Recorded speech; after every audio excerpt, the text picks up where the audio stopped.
We are back, folks. Notre Dame football returns on March 19th, opening up spring practice. Let's talk offensive position battles to watch in the spring that will lead into some heated battles this offseason going into 2025. Ryan Roberts from A to Z Sports breaking down everything Notre Dame football as we head into spring practice that will prepare us for the 2025 college football season.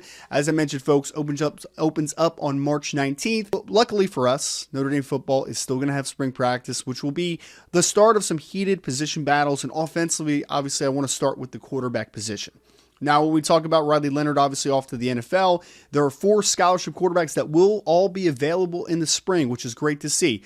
For listing these quarterbacks from most experienced to least, we're going to go with redshirt junior, Steve Angeli, redshirt sophomore, Kenny Minchey, redshirt freshman, CJ Carr, and then true freshman, Blake Hebert. Now, obviously, Blake Hebert being the young dude that he is, we don't expect him to be heavily involved in the battle to be the starting quarterback in 2025.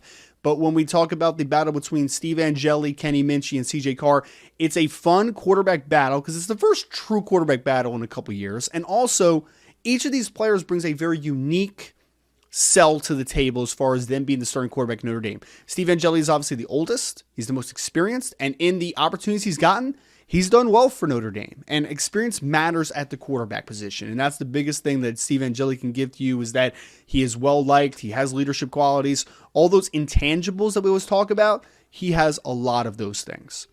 In terms of dual threat capabilities, you might not have a better one than Kenny Minchey on the roster. Now, we've seen him in abbreviated game opportunity. We've also seen him a lot, obviously, in practices and the spring game last year. But Kenny Minchey is the guy that, from an arm strength, athleticism perspective, is maybe the most well-rounded quarterback, at least from a talent perspective, on this roster. That's the sell, especially if you want to do some of the things that you did with Riley Leonard. Now, obviously, you're not going to run quarterback power to Kenny Minchey a ton, especially on third and ones and fourth and ones. But he can still do some stuff off of zone read and some movement stuff, moving the pocket all around. Kenny Minchey can bring that element of movement to this offense more than maybe the other 2 quarterbacks can. The last one and most anticipated one is of course CJ Carr, former 5-star by some, grandson of Lloyd Carr, and obviously has a big name behind him. Now, from a processing perspective, CJ is probably the most advanced of any quarterback on this roster. And also, there will be some people that argue that he's the most just pure passer of the group as well.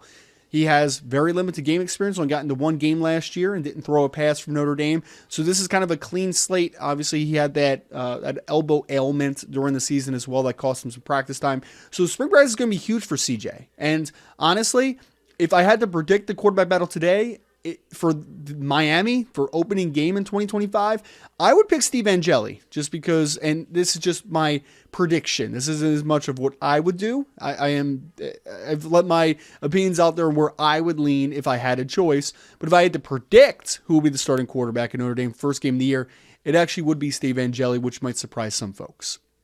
I want to talk about left tackle next because this one's really fascinating because Anthony Knapp, who started 15 games for the injured Charles Jagasaw, will not be available for spring practice. Sorry, I should rephrase. He will be available, but he will be on a limited capacity coming back from the injury that cost him the availability for the Ohio State game. So Charles Jagasaw is the one that's actually fully healthy for this spring, and the guy that was going to be the starting left tackle going into the 2024 season. Now, I'm interested in this one for 2 reasons. One, is Charles Jagasaw just so good at left tackle in spring practice that you decide, hey, that's our guy. Let's figure out a different way to utilize Anthony Knapp and let him compete for a starting spot at a different position? Or the other interesting facet of this conversation is Gerby Lambert going to be able to take a step forward in 2025? Like, is he a guy that is now ready to play? Because if Gerby Lambert is ready to play and he's that good, then maybe you move Charles Jagasaw to right guard, and that whole conversation starts there. But first and foremost, I want to see, is Charles Jagasaw the left tackle for this team in 2025? Is he able to assert his dominance on that position? And then we figure out the rest from there. Because leading into the next conversation is right guard. And it will be determined by the talking point I just had about left tackle. If Charles Jagasaw is just the best left tackle in this roster, then we start talking about, hey, Anthony Knapp moving over to right guard, And most would just assume that Anthony Knapp, that would kind of be his job to lose. But like, there are some other talented offensive linemen on this roster, man. Like, I don't want us to forget about guys like Sullivan Absher. Is Sullivan Absher able to play right guard and be able to dominate and showcase that he should be the guy? Is Christopher Tarrick? Like, there's a couple talented offensive linemen that are still in the conversation. I don't want this just to be a full-gone assumption that, hey, if whoever loses the left tackle spot is the starting right guard. Very well may end up that way, but I don't want that to be the assumption just in case it does not shake out that way. So right guard, is it Charles Jagasaw? Is it Anthony Knapp? Is it Sullivan Absher? Hey, maybe Gerby Lambert's just too good not to be on the field, but maybe he's not your best tackle in 2025. A lot of ways this offensive line group can fill out.